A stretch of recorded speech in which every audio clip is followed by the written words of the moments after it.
Imagine a world in which The Empire Strikes Back never existed.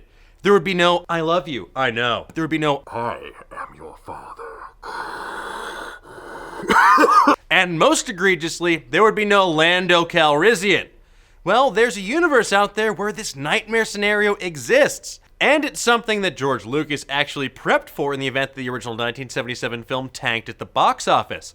So what happened to that never-released sequel? Well, it still exists, albeit in a different form than you might expect. And today on the Dan Cave, we're going to talk all about the Star Wars sequel that never was. The sequel in question is known as Splinter of the Mind's Eye. It's a weird, silly story of Luke and Leia trapped on a swamp planet searching for the Kyber crystal, aka the titular Mind's Eye. It's a gigantic red gem that amplifies and focuses the power of the Force. The crystal actually appeared in earlier drafts of George Lucas's Star Wars scripts before he decided the Force should be more spiritual and ephemeral in nature. Plus there's mud wrestling, cave beasts, and uncomfortable sexual tension.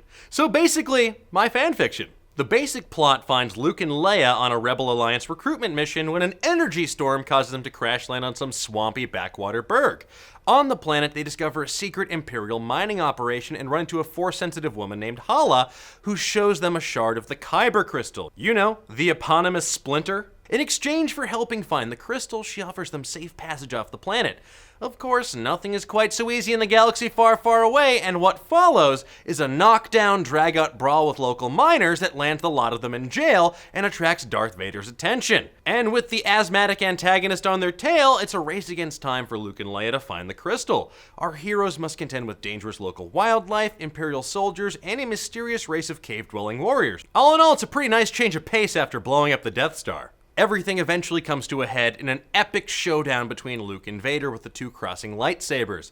Ultimately, though, Luke triumphs thanks to some clutch advice from the ghost of Obi-Wan Kenobi and the power of the Kyber crystal, cutting off Vader's sword arm in the process. How about that for a role reversal? In Empire, Luke loses a limb, but this time, it's Daddy's turn. Except Vader's like a honey badger. Even if you cut off his arm, he don't give a shit. He keeps coming after you. Vader battles Luke back with a ferocity that is cut short when he, you guessed it, falls into a pit. What's that? You didn't think he would fall into a pit? Yeah, me neither. But then again, I figured that Darth Maul would be around for more than 45 minutes. But then again, we can't always get what we want. Can we, Dad? Of course, not all is as it seems. Luke senses that the fall didn't quite kill Vader, rather it was only a flesh wound. So the Jedi rides off into the sunset with Leia, Hala, and his trusty droids R2-D2 and C-3PO. That's right, they've been here the entire time, but they are such non-entities in this story that it doesn't really matter that I did not bring them up until this far into the video. Did you care? No, you didn't. I don't either. Let's move on. Now that's just the story inside the novel. What's really fascinating is the story behind the novel's creation. Author Alan Dean Foster had previously ghostwritten a novelization of Star Wars, and his contract stipulated that he had to pen a second book as well. Now, this book was intended as an insurance policy in the event that the original Star Wars didn't turn box office sales into the equivalent of Alderaan.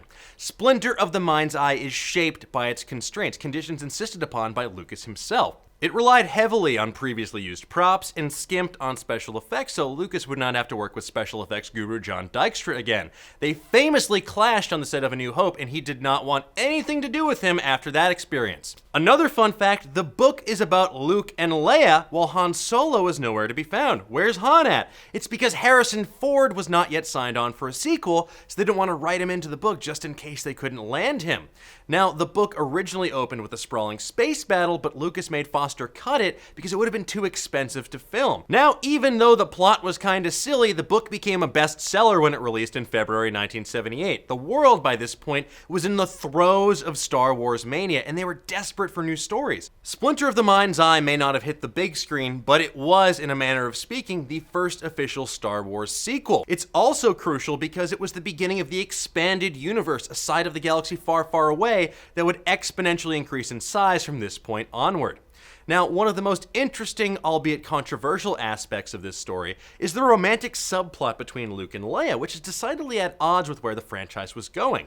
Lucas has gone on record saying he always wanted the two to be siblings, but that kind of sounds like revisionist history if you ask me. Based on everything in the first film, as well as the creative freedom that Foster had, it's only natural that he would extrapolate based on what he saw in A New Hope, which was two totally hot siblings who were totally hot for each other. Totally. And twincest aside, there you have it. The Star Wars sequel that almost happened, but then kind of did, but not like it was intended to. So tell me, do you wish that we saw Splinter of the Mind's Eye on the big screen? What's your favorite expanded universe title? What else deserves a spin-off film? Let's discuss in the comments below, and while you're there, give me a low-budget thumbs up. It's so sad. That's all for today's show. Be sure to join us next time when we talk about the story of Chevy Chase battling a horde of zombies, hopping in a station wagon, going to Winchester, having a nice cold pint, and waiting for this all to blow over in National Lampoon's Christmas Vacation of the Dead. Until next time, keep on digging.